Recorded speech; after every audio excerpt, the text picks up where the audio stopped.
All right, we'll move on to item 7A, and this is the French Meadows Forest Restoration Project 2019 Operations Update and 2020 Supplemental Project Agreement with the U.S. Forest Service Tahoe National Forest. And they are running to get him as he comes and makes his way. That's just fine. Look at that, we moved quickly, Mr. Story. Come on, it's 20 minutes past 10. Sorry. Apologize, I was out speaking with the Forest Service representative on this project.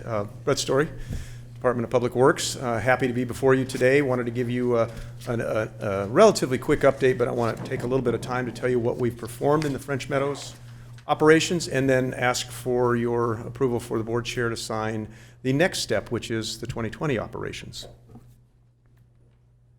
So a little bit about the project, or our relationship. It's a combined U.S. Forest Service Placer County partnership. Your board approved a master stewardship agreement with the Tahoe National Forest in 2018. Your board approved a special supplemental project agreement with the same Tahoe National Forest also in 2018. And with that came approximately $2 million from the United States Forest Service to help with that project. Your board also approved what's known as an SPA Modification number 1, and this is all their terminology. I didn't invent this. And that was to perform operations on federal land in 2019. Your board, and I thank you for your patience, approved multiple contracts last year. It's just the way procurement goes when you're dealing with this type of work. And then we're going to give you today's update and then a request that you approve the modification for 2020. Most of you know where the project is. I've tried to bring you all. Some I still need to bring up there. It's a part of the Middle Fork American watershed, and it surrounds our Middle Fork project operations, the French Meadows Reservoir, outside of Forest Hill, a couple-hour drive. You can make it less, but you kind of get a little sick going faster. A little bit about the project. It's 22,000 acres of National Forest Service land at the very top of that watershed.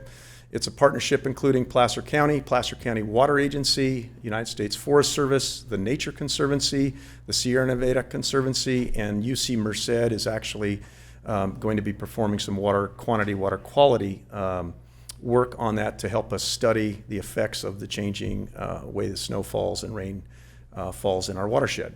It's approximately 4 years of on-the-ground mechanical and handwork via our master stewardship agreement. And then the Tahoe National Forest is also going to do several more years of prescribed fire. So it's a combined effort to treat the land so that it'll be no longer a high risk for catastrophic fire. We remove and utilize timber and biomass off the project. I'll have a few details about that. And it also supports another 10,000 acres of private land in that checkerboard space that the Forest Service is always in, and operations are going on there. So we're actually going to have 32,000 acres covered by the end of this project, which is a large chunk at the top of our watershed. That map, I know it's hard to see, but basically anything you see with thatches and stripes and colors, I'm colorblind, so I can't really tell you what's on that map. Realistically, we tried to do about 2,000 acres, and due to a late winter, wet ground, and some other complications, we were only able to get about 1,066 acres. We had over 3 million board feet of timber, which was taken off the land and sold to Sierra Pacific Industries. We had over 4,000 green tons of biomass, also taken, chipped, hauled to two different facilities, one Rio Bravo Rockland and one American, can't think of their name now, but in Loyalton. We had over 80 local contractors working on this project. I'll talk a little bit about that in a minute. And then we had a large amount of project layout, tree marking, and road engineering work by another 10 local contractors to support this project. So we're shopping Placer when we do all this. The project itself, the expenditures were approximately $3.6 million for the treatments, and I'd like to thank Lacey Friedman and Michelle Darling for the county. They continue to correct and make sure I do everything correctly in your behalf, and there's a lot of billing, there's a lot of coordinating, and there's a lot of budget work that goes on in there, and I am internally grateful to them to support me. On the funding source, of course, we had $3.6 million, and what you see is a breakout. We were able to bill 1.715 to the CAL FIRE grant, which we won, $650,000 to the Sierra Nevada Conservancy grant, which we also won. We had more timber revenues, but I can't spend them until they actually come in. That's one of the rules we have here in the county. But I was able to spend about $410,000 of those revenues. We also billed the Forest Service out of that $2 million I talked about. There was a National Fish and Wildlife Foundation grant, which we billed. There were some private beverage companies, which we also received money from and billed for them. And then there was a small amount of Middle Fork funding that also went towards this project for this year. The fun stuff, over 440 acres of mechanical thinning and hazard tree removal, i.e. timber that was needed to be taken out to thin the forest and for safety reasons. One of our local contractors, Robinson Enterprises, did a fantastic job. They pulled about 3 million board feet. That was over $1 million in revenue. And so some of the numbers we have, for example, after all the forest treatments, I got to get my glasses on, it was about $1,382 per acre if you factor everything in that was done on the forest minus the road work. We had hoped it would be somewhere about $1,000, $1,100, but one of the couple of items, costs are going up to do this work, and we did some of the tougher, more expensive work this year, which was around the campground. So hopefully over time, though that number won't rise, it will stay there or go lower, but we're expecting that it could rise a little bit. So that's some of those. We're hauling off the logs, and then of course you see the forest. You can actually see through the forest now, and it's going to be much more healthy. It's going to be much better for water supply and all of the animals. On the mastication side, which is essentially just grinding the brush up and spreading it around, we did over 300 acres. Again, a local company, Volcano Creek Enterprises, did a fantastic job. Much of this is an area that's on a side of a hill where it's harder to get equipment in and cut trees. It's also in the area that the Star Fire burned and the Forest Service replanted, and those trees are struggling because all the brush has grown back, and those little trees don't get enough sunlight or resources. So one of the prescriptions or treatments we have is to grind all that material, make it healthier for those trees to get that solid foundation so it becomes a forest again. And that's important to us. On the hand thinning and chipping side, we had another contractor, Red Mountain Enterprises Resources, and we also used the California Conservation Corps on a joint agreement where this year they actually came and didn't charge us any money, and next year it's going to be a 50-50 split. And so I'm very happy with that, not only using state workers, but that relationship that we have with the state. They're continually trying to find ways to help us clean up our forest. And so you see some of the work that's being done there. And then we had over 100 acres on the recreational campground thinning, and Tree MD, another local contractor, did that work and has done a great job. If you have not been to French Meadows in years, you will come and it will look great. On the Middle Fork side, we're actually going to be rebuilding one of those campgrounds completely. So this work that was done on this project actually will save us money on the Middle Fork FERC relicensing side, because we would have had to spend all that money on that side. So it's a great partnership, and we're trying to save money and do much better for the environment. And over 4,000 acres have been planned and marked by another local contractor, Mason, Bruce, and Gerard. In fact, I have Robert Galliano here, our forester here. If you have any technical questions, he can help me or answer directly. And then next year, or this year, I guess it is, 2020, and that's why we're also here today, is to ask for your approval of that. It's the operations, and we've done a lot of work right around the lake where all the ignition points usually are, i.e. humans. And now we're going to be, again, working our way out. This year we've got an even larger, more aggressive planning going. We hope to treat over 3,800 acres. And we intend to finish those acres that we had last year that we weren't able to get done. We also are looking at some reforestation acres. A little bit, 100 acres was burned due to the King Fire And we're going to prep that work and plant those trees this year and next year. So we want to make sure that comes back to forest. And we're also, I talked about the UC Merced water study. We are actually treating those areas of the forest, and that will be a combination of different types of forest treatment and no treatment, so that they can gather data on how the snow falls, how the water runs off into the reservoir, and what the quality of that water is. We've seen changing weather patterns, and so we're getting snow at different times, and we want to make sure that the residents of Placer County, as well as the Delta and everyone else that in the state that uses our water, that we can still capture and maintain the high quality water and amount of water that we have. So we feel like that's an important part of why we're doing this. We expect 3 times the amount of board feet, 9 million board feet of lumber, again, taking it to Sierra Pacific Industries in Lincoln and Oroville, depending on the size of the log, and we expect over 15,000 green tons of biomass to be chipped, hauled, and used for energy production from this year's operations.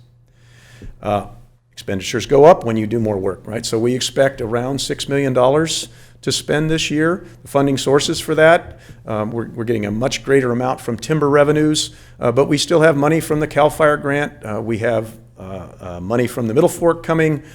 We have still money from the Forest Service. We still have money left on the Sierra Nevada Conservancy grant.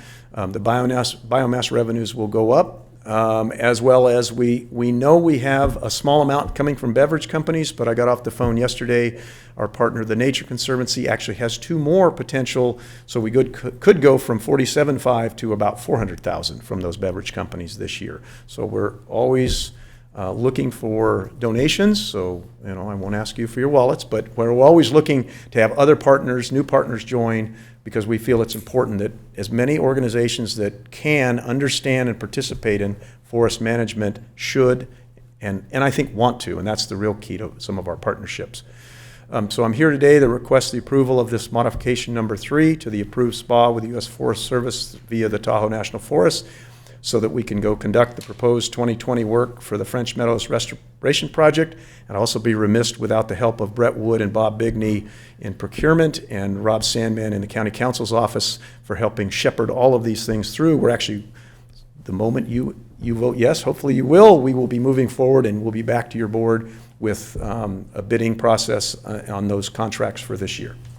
And happy to take any questions, and one note, I included a picture of Robert and I walking in the woods, because I wanted to thank you for giving me the opportunity not always spend my time with attorneys and procurement and meetings and financial people. Once in a while I get to go out in the woods, and as far as I'm concerned, that's like having a job at summer camp the days that I'm out there. So happy to answer any questions. Thanks for bringing him back.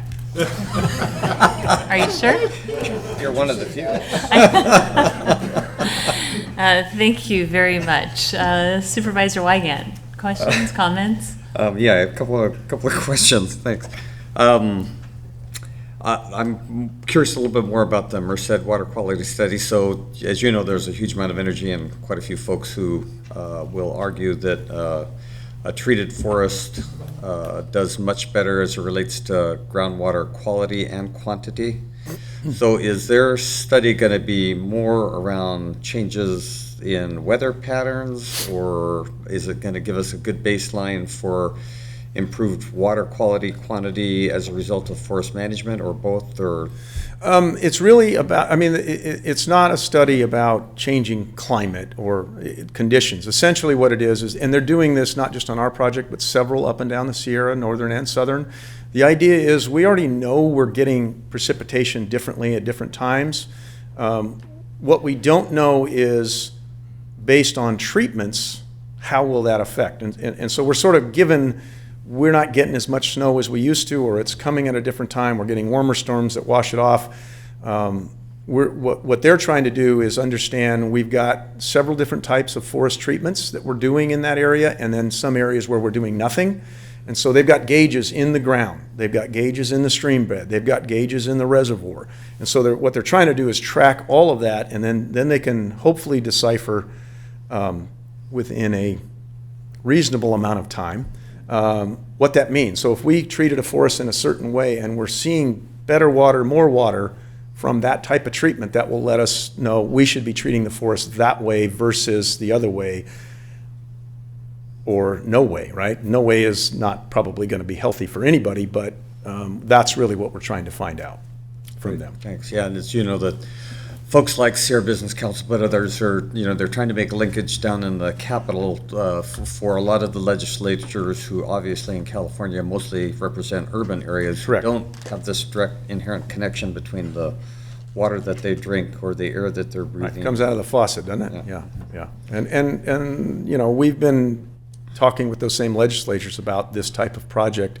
And some of our, Brian Dolly, for example, he actually flies people from Los Angeles up to these projects as a personal expense to show them this is really where your water comes from. And I think, again, more people that know about it, more groups that participate, see the value in it, they will then, hopefully one day we will be able to treat the forest correctly. And in terms, do you know what the split is between the material that's going to Rio Bravo versus Loyalton? Yes, and I will say that we probably took 3/4 of the material to Rio Bravo. Some of the reasons for moving it were, for example, when we started going to Loyalton had contacted me. They were out of material and needed material. Rio Bravo was actually closing down for a week or two for operation, so it was actually the perfect time to switch and send it up there.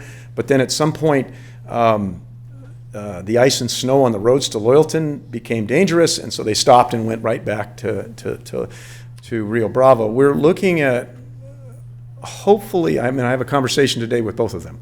Hopefully, we're going to look at those dual paths for, again, those types of reasons to make sure operations. There are problems, right, it's longer to go to Loyalton, but it takes more time to go to Rio Bravo because of their operations are, believe it or not, older and not as efficient. And so we look at every year, in fact, we had a meeting yesterday with our contractor and our forester to walk through what would make more sense for us. Loyalton pays more than Rio Bravo does. So there's a lot of factors as to why. In general, though, biomass is hard to move. And so anybody that's willing to accept it, that's a reasonable economic move for us, we're going to pursue. Okay, yeah, thanks. And then last, you said this year your target is treating 3,800 acres, and so does that include, was there about 900 acres that we fell short this year, and so is the 38? Yes, it is a total. It's actually closer to 4,000, but I try to be conservative when I present to you what my expectations are. I'm hoping to get around 3,000 acres, 35. Again, we don't know how much the winter is. We can't go on certain land on the Forest Service until the soil scientist tells us it's okay to put equipment on there. So we just never know when we're going to start. At best, we have 6 months. At worst, we have 4 months of work. So it's kind of hard to gauge how many thousand. I mean, this is at 5,200 to 7,100 feet. But that target includes the 9-ish? It does, Okay, yes. thanks. Supervisor Gustafson. Thanks, Brett. I really appreciate the partnership and the funding and all the work that's going on in our forest. And this is just, we're the tip of the iceberg, right? When we look at what surrounds our foothill It's the root communities. of the conifer. Let's Oh, put it that thank way. you. You've got a better analogy. On the biomass question, I think the more we can sustain as many other industries as possible and keep that infrastructure in supply. I know Loyalton has struggled with the investment. They're trying to keep that facility going, so whatever we can do to help both have a sustainable product delivery, I think that's great. And you should know, Department of Public Works from both of our places take material to both, well, we don't take it up the hill, but we take from Yep. Eastern Regional to Yep. both places as well. And so trying to keep that infrastructure there to serve our needs long-term, because it's a lot of the issues, obviously, we've heard. And I really love all the work that you see Merced has done, because really it changed the dynamic for all of us to understand the impacts to water, and tying that to forest health has really generated a lot of the funding and opportunities for funding from the water agencies as well, to understand how important that is. So I really applaud the efforts they're doing now, continuing to research those issues and understand better those practices. So thank you. And I actually have a representative from the Forest Service here if you have any questions or would like to hear him speak, but I'll answer any more questions you might have. All right, looks like there are no questions. We can open this up to the public if there are any comments from the public. Anybody from the Forest Service wants to say anything, you are welcome to. Yes, sir, please, feel free. Good morning. My name is David Fournier, and I'm the Natural Resource Staff Officer on the Tahoe National Forest. I moved here recently, about 4 years ago, from the Lake Tahoe Basin, where I worked with Brett, and we established essentially what's now the Tahoe Fire and Fuels Team. So a big partnership. Actually, Supervisor Gustafson, I think he might have had a hand in that as well. And the county was very supportive. Of course, one of the former supervisors now on the state task force. So I here really just to echo what Supervisor Gustafson just said. In my head, I think back on the work that would not have happened without the partnership. And sometimes we have one-off partners, like we just have an agreement with one partner. This is a partnership with many involved, and at local, regional, state level, federal level. And recently, our forest supervisor, Ali Alano, had his performance with our regional forester in Vallejo. The regional forester, before they got started, said, you know, I just want to share something with my performance in Washington, D.C. with the chief. Top on the list was the collaboration and the work on French Meadow. And the chief had mentioned that that was part of her performance evaluation as well. So people are seeing the work that we're doing together here, and it matters. And like I said, it wouldn't happen otherwise. This was on our program of work looking out 10 years, but instead of 10 years from now, we're able to do this now. And so I really want to applaud the efforts of the board and the staff, and it's a great partnership. We're each looking at some lessons learned that we can share among other partnerships and collaboratives that are trying to emulate what we've started here. And really it is the first that the Tahoe is engaged in at this level. So I'm happy to answer any questions, but thank you very much. Thank you. We appreciate it very much. All right. No questions from the board. Any other comments from the public? All right. Seeing none, we'll close public comment, and I've already heard the motion read, so Move approval. thank you. We have a motion by Supervisor Gustafson. Second from Supervisor Holmes. And all those in favor signify by saying aye. Aye. Any opposed? All right, motion Thank you carries. very much. Thank you very much. Go forth, spend more money, and improve the health of our forests. We will try. Appreciate it.